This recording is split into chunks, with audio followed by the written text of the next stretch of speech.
এবারে জোট সঙ্গী খুঁজে না পেয়ে আবল তাবল বকতে শুরু করেছেন হুমায়ুন কবির।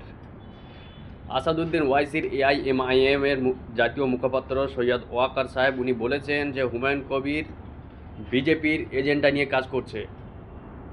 উনি বাবরি মসজিদ ইস্যুকে সামনে রেখে মুসলমানদের নিয়ে ধর্মীয় উন্মাদনা ফেলার চেষ্টা করছেন।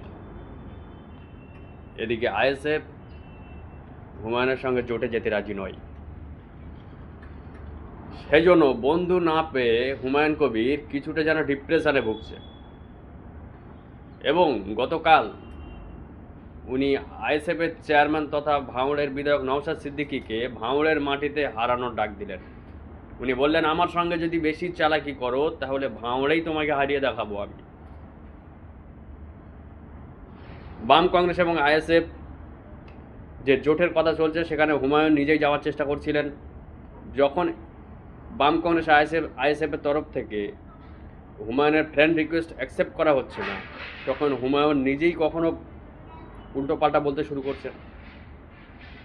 বন্ধুহারা এখনো হুমায়ুন কবিরের ডাকে কেউ সাড়া দিচ্ছে না, না আইএসএফ, না মিম, না কংগ্রেস, না সিপিএম। এখন হুমায়ুন কবির একা কী করেন সেটাই দেখার।